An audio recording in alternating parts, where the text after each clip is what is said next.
Hello, my name's Rebecca. I'm from Acteon Communication. We're a communication and learning agency in Cambridge. We do, guess what? Communication and learning, but with a particular focus on behaviour change. Behaviour change not in a weird mind control way, just trying to work out what people need to do, help clients uncover what they need to do, and try and persuade people to do it. So creating magical content, I'm not actually a magician, but what I want to talk about today, there is definitely a little bit of magic in certain types of L&D content. So actually, this talk came about from the Learning Technologies show. I went to LT earlier in the year, in February, and felt a little bit sad because it was like full of robots and chatbots and automated things, and I felt like potentially we're losing a bit of that special sauce that makes really amazing content. And I think actually the thing that makes it special is the human touch. It's to reach people, you've got to treat them as human beings. So today, just going to spend half an hour. I'm going to give you a fun model that you can work with when you're back at your desk, just to help you really elevate your learning content. So we want to make irresistible content. Now, speaking of irresistible, does anyone know who this is?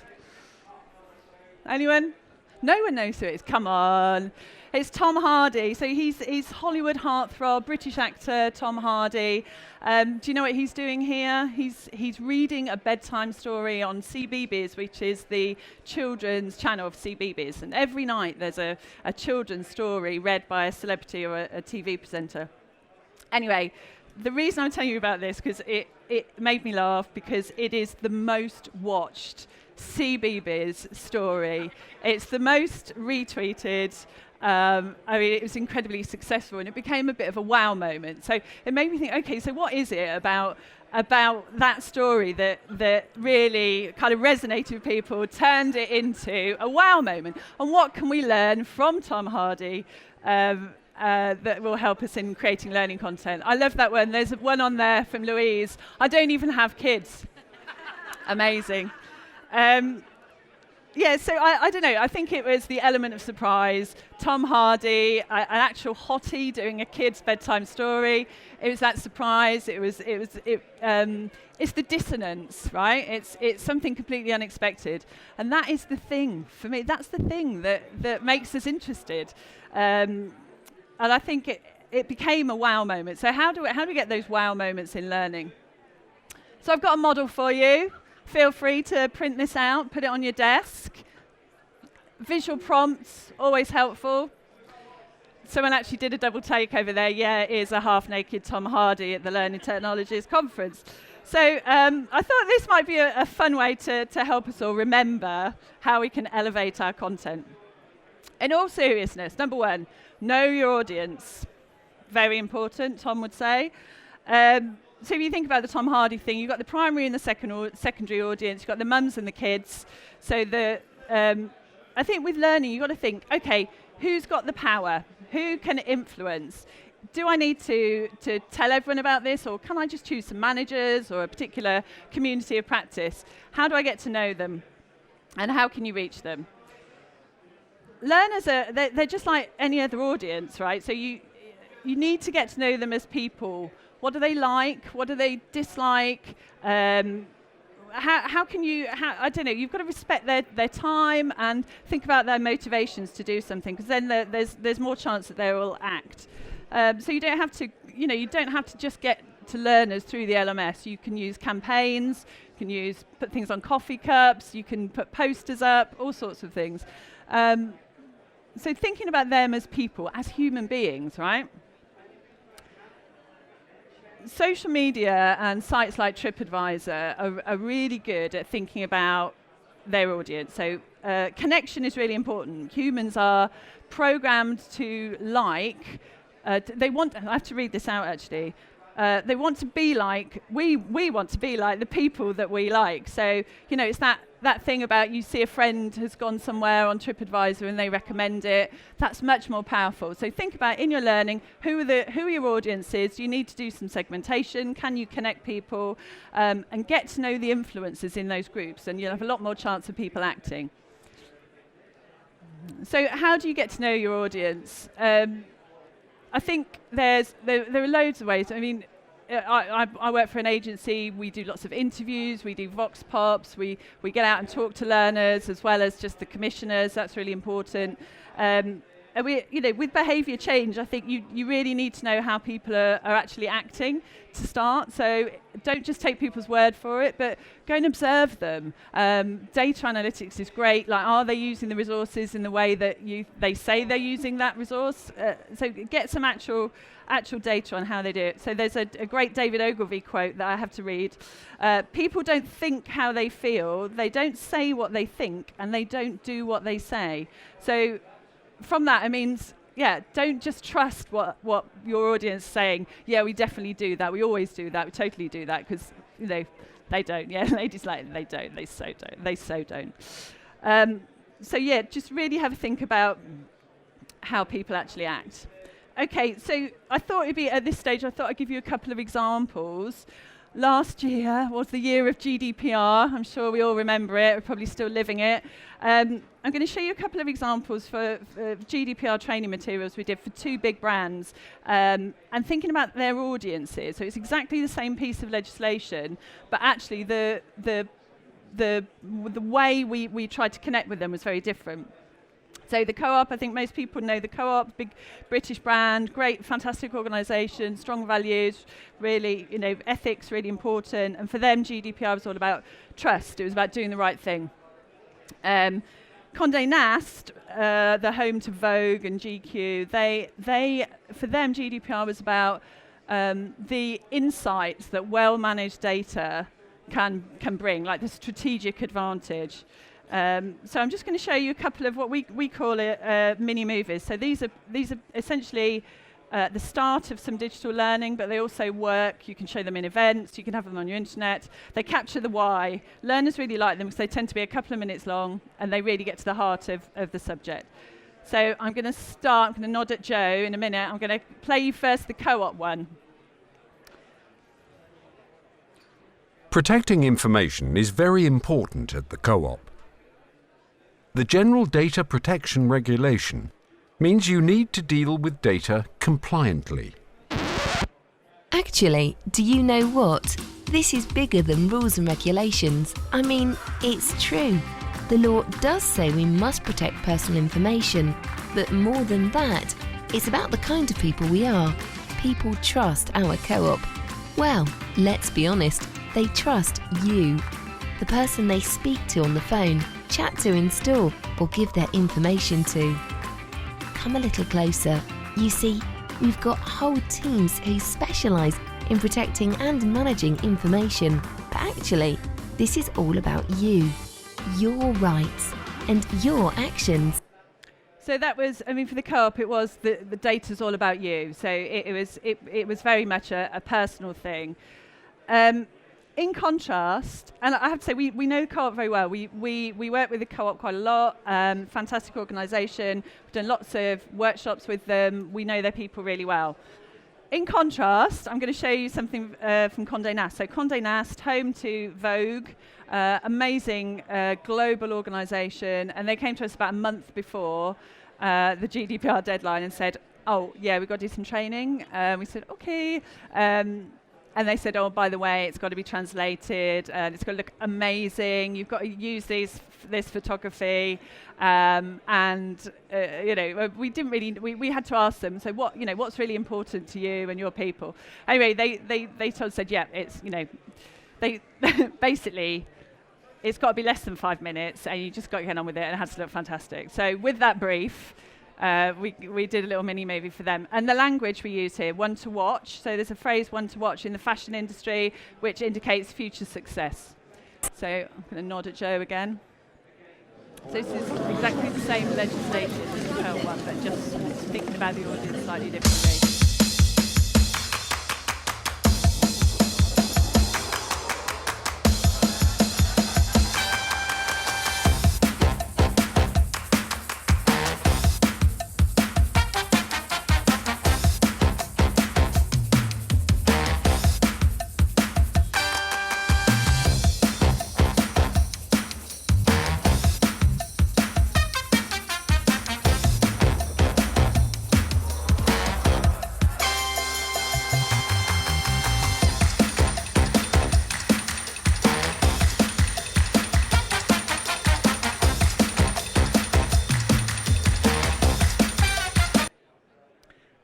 classic data privacy imagery. I'm sure all of your GDPR training looked like that.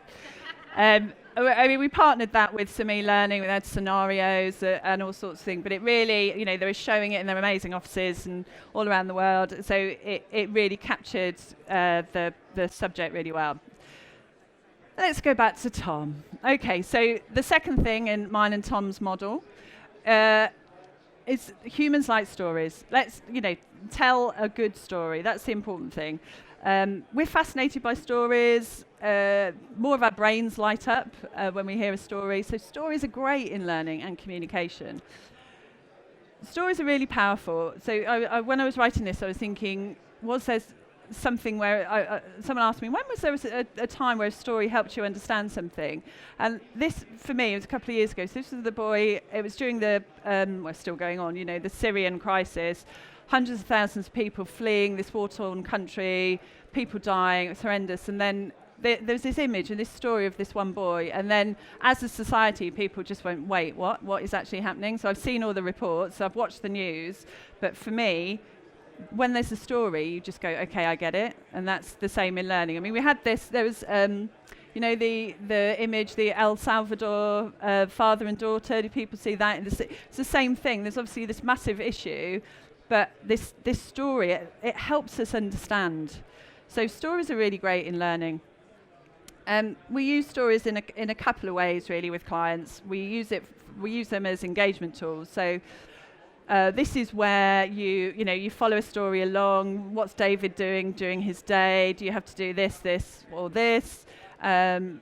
People really like that choose your own adventure style of branching scenarios, being able to explore what happens if I do this and what happens if I do that. So stories are great because that they're just a classic engagement tool, as Tom Hardy knows.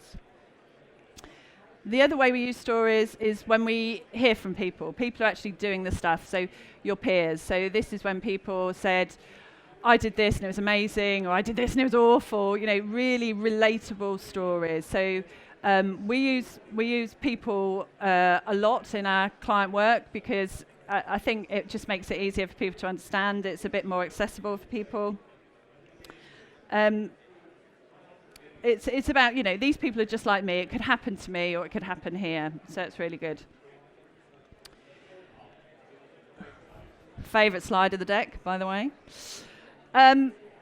We're not robots. We're not robots. And you come to these, sorry everybody, but you come to these sessions sometimes and you know, I think it's really important to remember that we're all human and the people you're designing for, they're human as well. We're not robots. So let's give ourselves permission to be human and let's just create stuff that we're naturally interested in. So if you go to YouTube, like the top 10 YouTube hits, it should be about climate change and dementia and really important societal stuff. It's not. It's like kittens and people falling over. So I'm not saying you have to do fire safety training with kittens, although write that down, that is a good one. But you do have to, I think what we need to do to get people to act and to change their behaviour is create stuff that they are drawn to, like naturally drawn to. So the wonderful world of behavioural science, and I'm sure lots of you have read Nudge and the Choice Factory. I'll point to some resources at the end if you haven't. So there are things that we are, as humans, we are naturally drawn to. We're naturally more likely to act if we see our friends do something. Humour engages us. We're much likely to share something if it's engaged us. We're quite like to follow the herd. So if we say to people, most of your colleagues are doing this, we're a bit like, okay, I do it. You know, we like hearing our own name. That's called the cocktail party effect. I mean, there's all these things like anchoring, framing. You can read a gazillion things about behavioural science. It's really interesting. It's certainly stuff we're taking into our work with clients. You know, we were talking about like the special sauce and the magic. I think for me, this encompasses it. This is the magic. This is how we make our messages matter and how you'll make your messages matter. You get people to feel stuff. If they remember how you made them feel, then there's much more chance that they will actually act, and that will change behaviour. So humour works We know that. I'm just going to show you a quick couple of examples where we've used humour. Humour's not appropriate all the time, but for dry subjects, for things, health and safety and information security people, but for the drier subjects, humour works really well. So this was a part of the GDPR work we did with Co-op. So they had posters, lift vinyls, stickers. Can't go wrong with a well-placed sticker, in my view. These were humorous dictionary, like fictitious dictionary definitions. People shared them and talked about them. There were people saying, oh no, we've had a princident, I found a CV on the printer and things like that. So that worked really well, and that was part of their campaign that was partnered with their learning. Health and safety. So we did a health and safety e-learning and campaign, health and safety campaign for Channel 4. So they came to us and said, we really need to engage our people with health and safety, but no one ever does. So we said, you know what you need? Barry White lookalike and a song. They were like, really? We said, yeah, really. So that's what they did, because Channel 4 are always up for taking a bit of a risk, and it certainly paid off. So I'm going to show you a clip.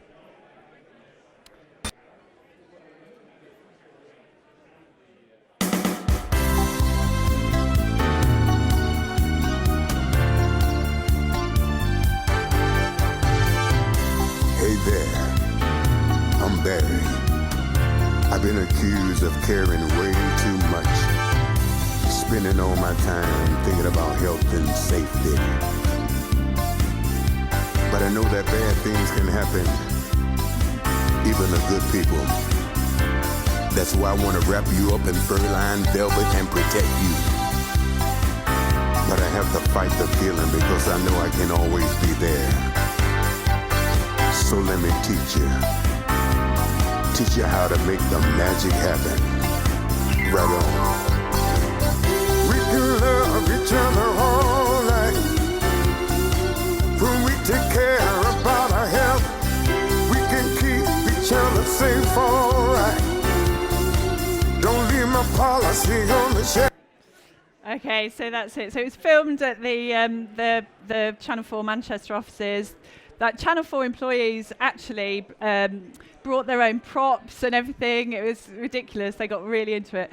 But it's not just fun for fun's sake. So we, Morven, the health and safety manager at Channel 4, presented at Learning Tech in February. I don't know if anyone saw the session, but they've got some great metrics. Basically, their awareness from especially people who would not call the health and safety helpline was increased. Just general engagement. We followed it up with a campaign called "What Would Barry Do?" So people remembered it because it was different and it was fun. So humour works sometimes. So I'm sort of coming to the end now. Back to the model. I think it's a bit of I wanted this to be a bit of a call to action for you guys to take away and just have the confidence to create content where you're allowing people to be human and really just either enjoy it or tell a story, get to know what really motivates people before you start that journey. And do you need to create stuff for everyone, or can you reach certain people? So that's the model, mine and Tom's model. Thank you for coming to my Tom talk, or rather than a TED talk. I'm from Acteon, as I say. We're at stand 22, which is at the back, I think. So come and talk to us afterwards. I mean, what's the point of having a design department if you can't get yourself photoshopped next to Tom Hardy? That's what I say. But these are some great reads generally about, embracing the irrationality and the fallibility of people, because we're all people and we all like to learn, but let's do it in a way that is easy and fun. So Nudge is a really good one about behavioural science, power of moments, that wow, how to really focus on a wow moment. Andrew Stanton, that's a TED talk about storytelling. Choice Factory is about the biases that are programmed into us. And then Rory Sutherland, brilliant guy to follow. He's the Ogilvy vice chairman, I think. Ideas that don't make sense. So he always says, if there is a logical answer to a problem, we would have already solved it. So maybe it's psychological. So that's what we're working on right now. Thank you very much. Thanks for coming and have a great day.